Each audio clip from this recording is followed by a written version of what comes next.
आप सभी को मेरा नमस्कार। मैं डॉक्टर स्मिता रानी भारदिया, स्वयं के course environmental studies, pollution, climate change and safety management में आप सभी का हार्दिक स्वागत करती हूँ। आज के लेक्चर में हम डिस्कस करने वाले हैं कि कार्य सुरक्षा और स्वास्थ्य की अवधारणा। आज के टॉपिक का शुरुआत करने से पहले थोड़ा सा ब्रीफ देख लेते हैं कि इससे पहले हमने क्या देखा। हमने पहले लेक्चर में देखा पर्यावरण सुरक्षा का परिचय, कि पर्यावरण की सुरक्षा क्या होती है, पर्यावरण की सुरक्षा महत्वपूर्ण क्यों है, पर्यावरण सुरक्षा के प्रमुख क्षेत्र कौन कौन से हैं, पर्यावरण सुरक्षा के लिए प्रमुख कदम कौन कौन सा उठाना चाहिए। चलिए आज समझते हैं कि कार्य सुरक्षा और स्वास्थ्य की अवधारणा के बारे में कि यह क्या होता है। सबसे पहले ये समझते हैं कि ये एक बहुत बड़ा टॉपिक है जिसे हमें 2 पार्ट में पढ़ना होगा। तो हम पढ़ते हैं पहले कार्य सुरक्षा और स्वास्थ्य की अवधारणा पार्ट 1 और देन पढ़ेंगे कार्य सुरक्षा और स्वास्थ्य की अवधारणा पार्ट 2। आज हम पढ़ते हैं पार्ट 1 में कि कार्य सुरक्षा और स्वास्थ्य का क्या मतलब होता है। उसके बाद इसके मतलब के अंदर भी हम पढ़ेंगे कि कैसे काम करने के दौरान सभी कर्मचारियों को उनकी सुरक्षा सुनिश्चित होनी चाहिए, उनको उनके स्वास्थ्य का ख्याल कैसे रखना चाहिए, कार्य सुरक्षा का क्या महत्व है। इसमें आएगा शारीरिक सुरक्षा, मानसिक सुरक्षा, उत्पादन में सुरक्षा, कानूनी पालन इत्यादि। कार्य सुरक्षा के प्रमुख तत्व कौन कौन से हैं, जैसे risk assessment, safety training, safety equipment, emergency responses क्या क्या होती हैं। स्वास्थ्य की सुरक्षा के प्रमुख पहलू कौन कौन से हैं, इसमें आता है हेल्थ मॉनिटरिंग या स्वास्थ्य की निगरानी, hygiene, stress management, nutrition and health and then conclusion के साथ हम आज का लेक्चर ख़त्म करेंगे। तो सबसे पहले समझते हैं कार्य सुरक्षा और स्वास्थ्य, ऑक्यूपेशनल सेफ्टी एंड हेल्थ, इसे शॉर्ट में OSH भी कहते हैं, का क्या मतलब होता है। OSH का मतलब है कि कार्यस्थल पर काम करने वाले सभी कर्मचारियों की सुरक्षा सुनिश्चित करना और उसके शारीरिक और मानसिक स्वास्थ्य का ख्याल रखना। यह एक ऐसा क्षेत्र है जो कर्मचारियों को संभावित खतरों से बचाने के लिए विभिन्न उपायों, प्रतिक्रियाओं और नीतियों का विकास करता है। कार्य सुरक्षा और स्वास्थ्य का उद्देश्य कर्मचारियों के कार्यस्थल पर होने वाले जोखिमों को पहचानना, उन्हें कम करना और एक सुरक्षित कार्य वातावरण प्रदान करना है। यह न केवल एक व्यक्तिगत स्तर पर कर्मचारियों के कल्याण को सुनिश्चित करता है, बल्कि पूरे संगठन की उत्पादकता और प्रभावशीलता को भी बढ़ाता है। व्यावसायिक और औद्योगिक सुरक्षा को बढ़ावा देने के मामले में भारत का प्रदर्शन वर्षों से ही जारी मजबूत आर्थिक विकास के बावजूद थोड़ा कमज़ोर ही बना रहा है। कार्य वातावरण को सुरक्षित बनाने को कम प्राथमिकता दी गई है, जिसके लिए इस तरह के निवेशों, उत्पादकताओं, लाभ हमेशा से स्पष्ट रहे हैं। इनके परिणाम स्वरूप बार बार घटनाएं सामने आती हैं। इन्हें घटनाएं ही नहीं, दुर्घटनाएं कह सकते हैं, जिसमें जान माल का नुकसान होते रहता है। लेकिन ऐसे बाजार में जहां श्रम की स्थिर आपूर्ति की स्थिति है, नीति निर्माता इस तरह के नुकसान के व्यापक प्रभाव की अनदेखी करते रहते हैं। यद्यपि ऑक्यूपेशनल सेफ्टी एंड हेल्थ, व्यावसायिक सुरक्षा और स्वास्थ्य एक अस्तित्वपूर्वक मानव एवं श्रम अधिकार है। इस विषय पर भारत के विधि निर्माताओं और यहाँ तक कि ट्रेड यूनियनों द्वारा भी उचित ध्यान नहीं दिया गया। सभी के लिए सुरक्षित कार्यस्थल सुनिश्चित करने हेतु सुधारात्मक कार्रवाई और नीतियाँ तैयार करने के लिए सभी राज्यों में सुदृढ़ निगरानी व्यवस्था और व्यापक डाटाबेस की ज़रूरत होती है। चलिए समझते हैं कि कार्य की सुरक्षा का क्या महत्व होता है। कार्य सुरक्षा का महत्व क्या है। पहला, शारीरिक सुरक्षा। दुर्घटनाओं और चोटों से बचाव के लिए शारीरिक सुरक्षा की ज़रूरत पड़ती है। कर्मचारियों के लिए शारीरिक सुरक्षित कार्य वातावरण सुनिश्चित करना चाहिए। कार्यस्थल पर मानक उपकरणों का प्रयोग होना चाहिए। शरीर की सुरक्षा। समझते हैं कि किसी कर्मचारी को दुर्घटनाओं और चोट लगना ही शरीर की समस्या नहीं है। इसे एक उदाहरण के तौर पर समझते हैं। एक निर्माण स्थल पर हेलमेट, सेफ्टी हॉर्न्स और अन्य सुरक्षात्मक उपकरणों का उपयोग से श्रमिक को गिरने और चोट लगने से बचाया जा सकता है। एक बार साइट पर सुरक्षा उपायों के बिना काम करने से गंभीर दुर्घटना होती है, जिसके पश्चात सुरक्षा प्रोटोकॉल लागू किए गए और दुर्घटनाओं को कम किया जाता है। दूसरा आता है मानसिक स्वास्थ्य। तनाव, चिंता और अन्य मानसिक समस्याओं को कम करने हेतु मानसिक स्वास्थ्य पर ध्यान देना चाहिए। स्वास्थ्य मानसिक स्थिति के लिए सुरक्षित और सहयोगात्मक कार्य वातावरण प्रस्तुत करना चाहिए। कर्मचारियों की भावनात्मक भलाई को प्राथमिकता देना चाहिए। चलिए इसे एक उदाहरण से समझते हैं कि एक कॉल सेंटर का जो जॉब होता है, जहां दबाव बहुत ज़्यादा होता है, कर्मचारियों के लिए एक नियमित मानसिक स्वास्थ्य सत्र आयोजित किया जाना चाहिए। इससे तनाव कम होता है और कर्मचारियों की कार्यक्षमता में भी सुधार आता है। इसके अलावा कर्मचारियों को तनाव के लक्षण और पहचानने और उनसे निपटने के लिए, जिसे हम बोलते हैं डिप्रेशन, के लिए भी प्रशिक्षित किया जाना चाहिए, जिससे उनका मानसिक स्वास्थ्य बेहतर हो सके। उत्पादन में कमी। सुरक्षित और स्वस्थ कर्मचारियों की उच्च उत्पादकता होती है। उत्पादन की क्षमता उनकी अधिक होती है। कार्य में ध्यान केंद्रित करने की क्षमता में भी सुधार होता है। दुर्घटनाओं और बीमारियों के कारण होने वाली अनुपस्थिति को भी कम करता है। चलिए इसे एक उदाहरण से समझते हैं कि किसी एक विनिर्माण उद्योग में नियमित स्वास्थ्य और सुरक्षा प्रशिक्षण से कर्मचारियों की दुर्घटना में कमी आई है, जिससे उत्पादन में रुकावटें कम होती हैं और उत्पादन में वृद्धि हुई है। स्वास्थ्य और सुरक्षित कार्यबल ने अधिक दक्षता और कम समय में अधिक कार्य करने की क्षमता दिखाई है। अगला है कानूनी पालन। सरकारी सुरक्षा और स्वास्थ्य का अनुपालन, कानूनी विवादों और दंड से बचाव, व्यवसाय की प्रतिष्ठा और विश्वसनीयता में वृद्धि। बिंदु है सरकारी नियमों का पालन करना और कानूनी जोखिमों से बचना। चलिए इसे भी एक उदाहरण के स्वरूप समझते हैं। अगर एक रासायनिक फैक्ट्री में सुरक्षा के मानकों के उल्लंघन के कारण कोई दुर्घटना घटी है, जिससे कंपनी को भारी जुर्माना भरना पड़ेगा। इसके बाद कंपनी के सभी कानूनी मानकों का पालन करना सुनिश्चित किया जाना चाहिए, जिससे न केवल कानूनी समस्याओं से बचा जा सके, बल्कि कंपनी की साख में भी कुछ सुधार हो। कार्य सुरक्षा के मुख्य तत्व कौन कौन से हैं, क्या होते हैं, समझते हैं इसके बारे में। कार्यस्थल पर सुरक्षा एक अत्यंत महत्वपूर्ण पहलू है, जो न केवल कर्मचारियों की भलाई सुनिश्चित करता है, बल्कि कार्य क्षमता और उत्पादन को भी प्रभावित करता है। कार्य सुरक्षा के प्रमुख 4 तत्व हैं: जोखिम मूल्यांकन, सुरक्षा प्रशिक्षण, सुरक्षा उपकरण और आपातकालीन प्रतिक्रिया। इन तत्वों के बारे में अभी डिटेल में पढ़ेंगे। इन तत्वों को समझना और लागू करना कार्यस्थल पर सुरक्षा को सुनिश्चित करने के लिए आवश्यक है। हम इन चारों तत्वों के बारे में विस्तार से पढ़ना चालू करते हैं। सबसे पहला है जोखिम का मूल्यांकन, इंग्लिश में इसे कहते हैं रिस्क असेसमेंट।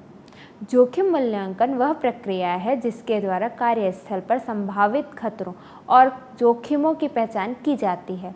इसका उद्देश्य उन खतरों को समझना और उनकी गंभीरता को मापना है, ताकि उचित नियंत्रण उपाय लागू किया जा सके। समझते हैं कि इनकी पहचान कैसे करनी है। रिस्क की पहचान या जोखिमों की पहचान कैसे होती है। रिस्क असेसमेंट की पहली चरण है यह। कार्यस्थल पर मौजूद सभी संभावित खतरों की पहचान किया जाना चाहिए। ये खतरे भौतिक, रासायनिक, जैविक और मानसिक हो सकते हैं। उदाहरण के लिए निर्माण स्थल पर गिरने का खतरा, गिरना कुछ भी हो सकता है, वह इंसान भी गिर के एक्सीडेंट हो सकता है, या तो किसी तरीके से बिल्डिंग का भी गिरना हो सकता है। रासायनिक संयंत्रों में विषैले पदार्थों का रिसाव, यह दुर्घटनावश भी हो सकता है, यह किसी लापरवाही के वश भी हो सकता है। यह तनावपूर्ण काम का माहौल, अगर आप बहुत स्ट्रेस लेके कोई काम या अपना वर्क प्लेस पे अपना 100% ना देके आप तनावपूर्ण माहौल में रह के काम कर रहे हैं, तो ये भी एक तरीके का जोखिम है। दूसरा, जोखिमों का विश्लेषण। एक बार खतरे की पहचान हो जाने के बाद अगला कदम यही होता है कि खतरा कितना गंभीर है और ये कितने लोगों को प्रभावित कर सकता है। इसके लिए जोखिम की संभावना और गंभीरता का विश्लेषण किया जाना चाहिए। तीसरा होता है रिस्क कंट्रोल। कहने का मतलब है जोखिम नियंत्रण के क्या उपाय हैं।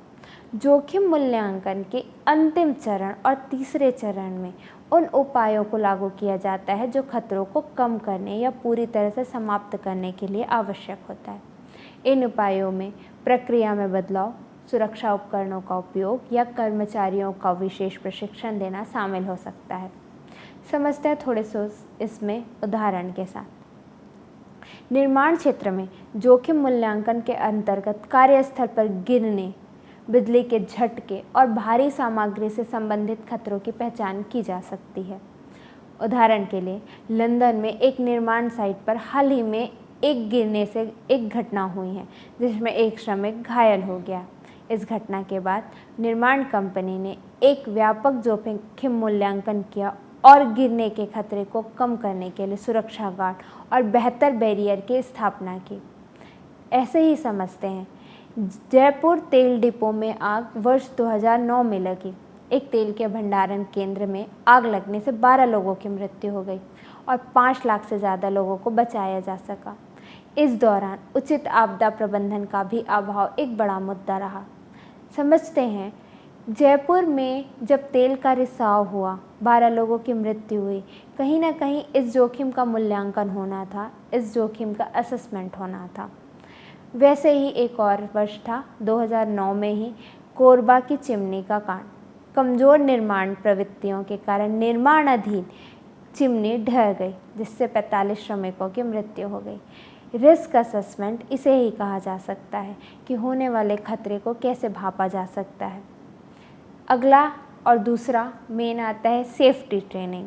आपने रिस्क असेसमेंट कर लिया, अगर आपके पास सेफ्टी की ट्रेनिंग नहीं है तो ये सारी चीज़ें धरी की धरी रह जाएंगी।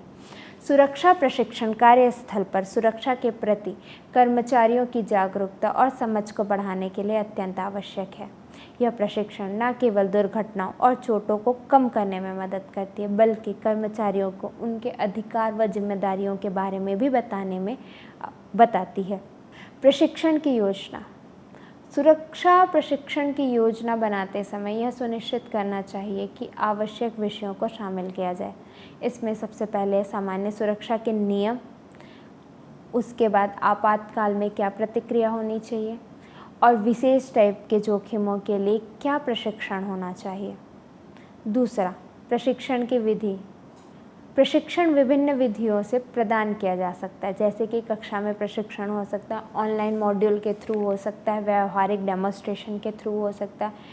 महत्वपूर्ण यह है कि प्रशिक्षण विधियां कर्मचारियों की ज़रूरत और कार्यस्थल की प्रकृति के अनुसार उपयुक्त हो। एक एग्जाम्पल देना चाहेंगे कि बिना फर्स्ट एड ट्रेनिंग के आप माइंस में नहीं उतर सकते। किसी भी माइन ऑफिसर को फर्स्ट एड की ट्रेनिंग जो कि DGMS से सर्टिफाई हो वो ज़रूरी है। उसी तरह अगर आप एक फायर सेफ्टी इंजीनियर हैं या आप इंडस्ट्रियल सेफ्टी में आपने कोई डिग्री लिया है तो यह ज़रूरी है कि आपको फर्स्ट एड का नॉलेज हो और उसकी सर्टिफिकेट की कॉपी आपके पास हो। तीसरा, प्रशिक्षण का मूल्यांकन। प्रशिक्षण के बाद यह आवश्यक है कि प्रशिक्षण का प्रभावशीलता का मूल्यांकन किया जाए। यह मूल्यांकन यह सुनिश्चित करता है कि कर्मचारियों ने प्रशिक्षित सामग्री को समझा और उसे सही तरीके से वो लागू कर सकते हैं। फिर से उदाहरण के साथ समझते हैं इसके बारे में। हेल्थ केयर उद्योग, जो कि हमारा स्वास्थ्य रिलेटेड उद्योग है, विशेष रूप से अस्पतालों में सुरक्षा प्रशिक्षण बहुत महत्वपूर्ण है। हाल ही में बहुत से हॉस्पिटल्स ने अपने स्टाफ के लिए इन्फेक्शन कंट्रोल पर एक विशेष प्रशिक्षण कार्यक्रम शुरू किया।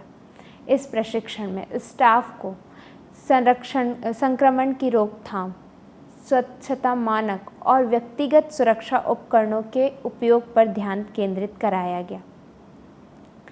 मायापुरी रेडियोलॉजिकल घटना जो कि 2010 में हुई थी, श्रमिकों ने अनजाने में इसके पैड में एक रेडियोधर्मी या रेडियो एक्टिव रिसर्च विकिरण को नष्ट कर दिया, जिससे वे और अन्य लोग उसके संपर्क में आ गए। तो इस तरीके से बिना ट्रेनिंग के अगर आप किसी भी रेडियो एक्टिव रिसर्च फील्ड में किसी को ले लेते हैं तो वो कुछ इसी तरीके से प्रभावित होते हैं। बॉम्बे डॉक्स का विस्फोट जो कि 1944 में हुआ था, विस्फोटकों से लदे एक मालवाहक जहाज़ में विस्फोट हो गया जब वह मुंबई के बंदरगाह पे मौजूद था। 800 लोगों की मौत हो गई। यह व्यापक आर्थिक क्षति तो हुई ही हुई, बट 800 लोगों की गणना एक बहुत बड़ी मैथमेटिकल गणना है। इसमें भी हम यही कह सकते हैं कि जब तक आप सेफ्टी ट्रेनिंग्स ना दिए जाएं, लोगों को बचाना थोड़ा मुश्किल होगा। सुरक्षा उपकरण, सेफ्टी इक्विपमेंट। सुरक्षा उपकरण ऐसे उपकरण होते हैं जो कार्यस्थल पर खतरों से बचाव के लिए प्रयोग किए जाते हैं। ये उपकरण कर्मचारियों की सुरक्षा को सुनिश्चित करते हैं और दुर्घटनाओं की संभावनाओं को कम करते हैं। सुरक्षा उपकरण की पहचान कैसे हो सकती है? विभिन्न कार्यस्थलों पर विभिन्न प्रकार के सुरक्षा उपकरणों की आवश्यकता होती है। उदाहरण के लिए पीपीई पहनना, पर्सनल प्रोटेक्टिव किट। निर्माण स्थल पर अगर आप हेलमेट लगाते हैं, गॉगल लगाते हैं, सुरक्षा जूते आपके लिए आवश्यक हो सकते हैं। प्रयोगशालाओं में भी आपको गॉगल लगाना चाहिए, दस्ताने पहनने चाहिए, मास्क का उपयोग करना चाहिए। अब उन उपकरणों का रखरखाव भी बहुत अच्छे तरीके से होना चाहिए। सुरक्षा उपकरण की प्रभावशीलता सुरक्षित करने के लिए नियमित रखरखाव और जांच करना भी आवश्यक है। उपकरणों को समय समय पर बदलना या मरम्मत करना बहुत आवश्यक होता है ताकि वह सही स्थिति में सही तरीके से कार्य कर सके। उपयोग और प्रशिक्षण। केवल सुरक्षा उपकरण प्रदान करना पर्याप्त नहीं होता। कर्मचारियों को यह भी सिखाना चाहिए कि इन उपकरणों को कैसे सही तरीके से उपयोग कर सकते हैं। सुरक्षा उपकरणों के सही उपयोग की जानकारी दुर्घटनाओं को कम करने में सहायता प्रदान करती है। अगर कोई जो भी कर्मचारी है इलेक्ट्रिसिटी पे वर्क कर रहे हैं तो उन्हें नॉन कंडक्टिव हैंड ग्लव्स देने चाहिए। बिना सेफ्टी शूज़ के उन्हें वह कार्य करने के लिए प्रेरित नहीं करना चाहिए। इसका उदाहरण और कुछ ऐसे समझते हैं कि कुछ निर्माण उद्योगों में सुरक्षा हेलमेट, गॉगल और सेफ्टी शूज़ जैसे अत्यंत महत्वपूर्ण उपकरण हैं। अगर इसमें हम बात करें तो हमारे भिलाई स्टील प्लांट के ब्लास्ट फर्नेस में इन चीज़ों के बिना एंट्री नहीं हो पाती। अब अगला और बहुत महत्वपूर्ण है इमरजेंसी रिस्पॉन्सेस। आपातकालीन क्या प्रतिक्रिया होनी चाहिए? आपातकालीन प्रतिक्रिया उस प्रक्रिया को संदर्भित करती है जिसका उपयोग किसी आपातकालीन स्थिति में त्वरित और प्रभावी ढंग से किया जाता है। इसका उपयोग आपातकालीन स्थिति के दौरान कर्मचारी की सुरक्षा सुनिश्चित करना और नुकसान को कम करना है। आपातकालीन योजना। एक प्रभावी आपातकालीन प्रतिक्रिया योजना बनाना आवश्यक होता है जो विभिन्न प्रकार की आपातकालीन स्थितियों के लिए तैयार हो, जिसमें फायर से लगने वाली आपातकालीन स्थिति, भूकंप, बाढ़, रासायनिक स्त्राव या रेडियोजेनिक किसी तरीके की आपातकालीन स्थिति, युद्ध की आपातकालीन स्थिति, इस तरीके की आपातकालीन स्थिति के लिए उपयुक्त योजना होनी चाहिए। दूसरा, आपातकालीन अभ्यास। आपातकालीन योजना को प्रभावी बनाने के लिए नियमित अभ्यास और ड्रिल आयोजित करना चाहिए। यह अभ्यास कर्मचारियों को आपातकालीन स्थिति में त्वरित और सही प्रतिक्रिया देने में मदद करते हैं। संचार और सहयोग। आपातकालीन स्थिति में प्रभावी संचार और सहयोग अत्यंत महत्वपूर्ण होता है। यह सुनिश्चित करना चाहिए कि सभी कर्मचारी आपातकालीन प्रतिक्रियाओं से अवगत हो और आपसी सहयोग से स्थिति को नियंत्रित कर सके। तेल और गैस उद्योगों में आपातकालीन प्रतिक्रिया योजना अत्यधिक महत्वपूर्ण होती है। एक तेल रिफाइनरी में एक बड़े पैमाने पर आग लगने की अगर घटना हुई, रिफाइनरी ने अपना आपातकालीन प्रतिक्रिया योजना को प्रभावी ढंग से लागू किया, जिसमें फायर ब्रिगेड आता है, बचाव दल आता है, आपातकालीन चिकित्साएं शामिल है। तब कहीं जाके हम उस आपातकालीन स्थिति से वह टीम निपट सकती है और इस तरह से गंभीर नुकसानों को रोका जा सकता है। कार्यस्थल पर सुरक्षा एक निरंतर प्रक्रिया है जो लगातार निगरानी और सुधार की मांग करता है। जोखिम का मूल्यांकन, सुरक्षा प्रशिक्षण, सुरक्षा उपकरण और आपातकालीन प्रतिक्रिया, ये मुख्य तत्व कार्यस्थल पर सुरक्षा को सुनिश्चित करने में महत्वपूर्ण भूमिका निभाते हैं। इन तत्वों को सही ढंग से लागू करने से न केवल कर्मचारियों की सुरक्षा सुनिश्चित होगी, बल्कि कार्यस्थल की उत्पादकता और कार्यक्षमता भी बढ़ेगी। इस प्रकार एक सुरक्षित कार्यस्थल का निर्माण करने के लिए सभी तत्वों को समझना और उन्हें प्रभावी ढंग से लागू करना बहुत अनिवार्य है। अब समझते हैं कि स्वास्थ्य की सुरक्षा के प्रमुख पहलू क्या हैं। स्वास्थ्य की सुरक्षा एक समग्र दृष्टिकोण की आवश्यकता होती है, जो कर्मचारियों के शारीरिक और मानसिक स्वास्थ्य को प्राथमिकता देती है। आज के प्रतिस्पर्धी और तेज़ी से बदलते कार्यस्थलों में यह आवश्यक है कि कंपनियां अपने कर्मचारियों की भलाई पर ध्यान दें। स्वास्थ्य की सुरक्षा के प्रमुख 4 पहलू: स्वास्थ्य की निगरानी, स्वच्छता, तनाव प्रबंधन और पोषण एवं स्वास्थ्य। इन पहलुओं को विभिन्न उद्योगों और वर्तमान उदाहरण के साथ समझना कर्मचारियों की संपूर्ण भलाई सुनिश्चित करने में सहायक हो सकते हैं। चलिए अब हम देखते हैं कि इन चारों के क्या पहलू कार्यस्थल पर किस प्रकार प्रभाव डालते हैं। स्वास्थ्य निगरानी, हेल्थ मॉनिटरिंग। स्वास्थ्य निगरानी कर्मचारियों के स्वास्थ्य की नियमित जांच और निगरानी को संदर्भित करती है। यह प्रक्रिया न केवल मौजूदा स्वास्थ्य समस्याओं को पहचान करने में मदद करती है, बल्कि भविष्य में संभावित स्वास्थ्य जोखिमों को भी कम करती है। उदाहरण के लिए समझते हैं, फार्मास्यूटिकल उद्योग में कर्मचारियों के नियमित स्वास्थ्य निगरानी अत्यंत आवश्यक होती है। अगर एक दवा कंपनी कर्मचारियों के नियमित स्वास्थ्य का कार्यक्रम या उनकी जांच का कार्यक्रम स्टार्ट करता है, जिसमें रक्त का परीक्षण, BMI निगरानी और हृदय स्वास्थ्य की जांच शामिल है, तो यह कार्यक्रम कर्मचारियों के स्वास्थ्य समस्याओं को जल्दी से पहचानने और उनका इलाज करने में मदद करेगी। 2024 में एक टेक्नोलॉजी कंपनी ने कोविड-19 महामारी के दौरान अपने कर्मचारियों के स्वास्थ्य की निगरानी रखने वाली प्रणाली को थोड़ा मजबूत किया। कंपनी ने कर्मचारियों के लिए स्वास्थ्य ऐप्स, वियरेबल उपकरण प्रदान किए, जो कि तापमान, रक्त ऑक्सीजन का स्तर और अन्य स्वास्थ्य संकेतों की निगरानी करते हैं। इससे कंपनी के कर्मचारियों के स्वास्थ्य पर नज़र रखने और समय पर कार्रवाई करने में मदद मिलेगी, जो कि हर कंपनी में होना चाहिए कि उन्हें पता होना चाहिए कि उनके कर्मचारियों का स्वास्थ्य कैसा है। दूसरा, स्वच्छता, हाइजीन। स्वच्छता स्वास्थ्य की एक महत्वपूर्ण पहलू है, जो कि संक्रमण और बीमारियों को फैलाने से रोकने में सहायक होती है। कार्यस्थल पर स्वच्छता के मानक को बनाए रखना न केवल कर्मचारियों की भलाई के लिए आवश्यक है, बल्कि यह कार्यस्थल की उत्पादकता को भी बढ़ाता है। एक उदाहरण के तौर पर समझते हैं, खाद्य सेवा उद्योग में स्वच्छता अत्यंत महत्वपूर्ण होती है। एक प्रमुख रेस्तरां चेन ने हाल ही में एक स्वच्छता मानकों के सुधार के लिए एक नया कार्यक्रम स्टार्ट किया है। इस कार्यक्रम के अंतर्गत रेस्तरां ने स्वच्छ निरीक्षकों की आवृत्ति बढ़ा दी, कर्मचारियों को स्वच्छता प्रशिक्षण प्रदान किया, उच्च गुणवत्ता वाले स्वास्थ्य उत्पादकों का उपयोग। इसके परिणाम स्वरूप रेस्तरां ने खाद्य जनित बीमारियों के मामले में कमी देखी।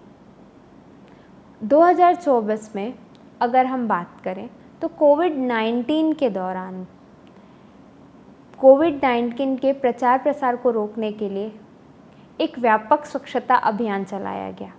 कंपनी ने नियमित रूप से इस सतहों की सफाई, हैंड सैनिटाइज़र की उपलब्धता और कर्मचारियों के लिए मास्क और अन्य सुरक्षित उपायों को लागू किया।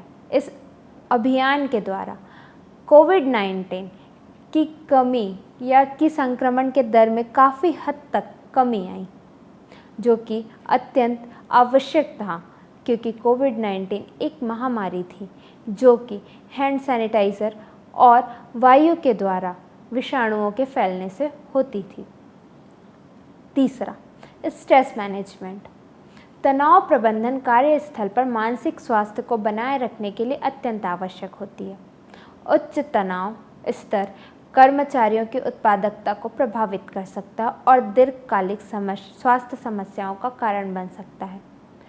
वित्तीय सेवाओं के उद्योग में कर्मचारी अक्सर उच्च तनाव के स्तर का सामना करते हैं।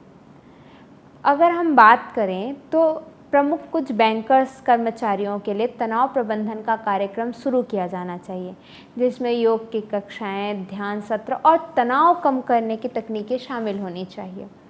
इस कार्यक्रम के बाद कर्मचारी संतोषजनक महसूस करने लगेंगे और उनकी उत्पादकता में भी सुधार आएगा। अगर मैं बात करती हूँ एक वैश्विक या ग्लोबल टेक्निकल कंपनी को भी अपने कर्मचारियों के मानसिक स्वास्थ्य को प्राथमिकता देने के लिए एक स्ट्रेस मैनेजमेंट शुरू करना चाहिए। इस पहल में ऑनलाइन काउंसलिंग की सेवाएं, मानसिक स्वास्थ्य के लिए वर्कशॉप या कार्यशालाएं और लचीले काम के घंटे शामिल होने चाहिए। इसके परिणाम स्वरूप कर्मचारियों की मानसिक भलाई में सुधार होगा या मानसिक स्थिति में भी सुधार होगा और इससे कंपनी के कर्मचारियों में रिटेंशन में भी वृद्धि मिलेगी। अगला, न्यूट्रिशन एंड हेल्थ, स्वास्थ्य और पोषण। पोषण और स्वास्थ्य एक दूसरे से गहरा संबंध रखते हैं। उचित पोषण कर्मचारियों के समग्र स्वास्थ्य और कार्यक्षमता को बढ़ाने में सहायक होते हैं। समझते हैं थोड़ा सा इसको ऐसे, फिटनेस उद्योग में पोषण और स्वास्थ्य को प्राथमिकता दी जाती है। अगर एक फिटनेस चेन को जो उपाय देना चाहिए वो ये कि पोषण परामर्श की सेवा वहाँ आनी चाहिए। इस सेवा के अंतर्गत ग्राहकों के व्यक्तिगत पोषण योजनाओं को प्रदान किया जाना चाहिए, जिसे हम डाइट चार्ट कहते हैं, जो उसके स्वास्थ्य लक्षण और जीवन शैली के अनुरूप होने चाहिए। इस पहल से ग्राहकों का समग्र स्वास्थ्य स्थिति में और सुधार करने में मदद मिलेगा। अगर मैं किसी बड़ी कंपनी की बात करूं तो बड़ी कंपनियों को भी स्वास्थ्य कर्मचारियों को स्वास्थ्यप्रद भोजन प्रदान करने की सुविधाएं देनी चाहिए। पोषण विशेषज्ञों द्वारा व्यक्तिगत सलाह दी जानी चाहिए और परिणाम स्वरूप अगर ऐसा करते हैं वो कंपनी, तो कर्मचारियों की ऊर्जा स्तर में वृद्धि होगी, उनकी स्वास्थ्य समस्याओं में कमी आएगी और इससे कंपनी को आर्थिक उन्नति में मदद मिलेगी। स्वास्थ्य की सुरक्षा एक व्यापक दृष्टिकोण की मांग करती है, जिसमें स्वास्थ्य निगरानी, स्वच्छता, तनाव प्रबंधन और पोषण एवं स्वास्थ्य जैसी महत्वपूर्ण पहलू शामिल हैं। विभिन्न उद्योगों और वर्तमान उदाहरणों के माध्यम से यह स्पष्ट होता है कि इन पहलुओं को सही ढंग से लागू करने से न केवल कर्मचारियों की भलाई सुनिश्चित होती है, बल्कि कार्यस्थल की उत्पादकता और दक्षता भी बढ़ती है। एक सफल स्वास्थ्य सुरक्षा कार्यक्रम उन सभी पहलुओं को ध्यान में रखते हुए कर्मचारियों के समग्र स्वास्थ्य को प्राथमिकता देता है, जिससे दीर्घकालिक लाभ और कार्यस्थल पर सकारात्मक प्रभाव देखने को मिलता है। अब चलते हैं आज की क्लास को समाप्ति की ओर ले चलते हैं। निष्कर्ष, आज की क्लास में हमने क्या देखा? हमने देखा कि कार्य सुरक्षा और स्वास्थ्य का क्या मतलब है, काम करने के दौरान कर्मचारियों की सुरक्षा सुनिश्चित करने, उनका स्वास्थ्य का ख्याल कैसे रखना चाहिए, कार्य सुरक्षा का क्या महत्व है, जैसे शारीरिक सुरक्षा, मानसिक स्वास्थ्य, उत्पादन में वृद्धि, कानूनी पालन।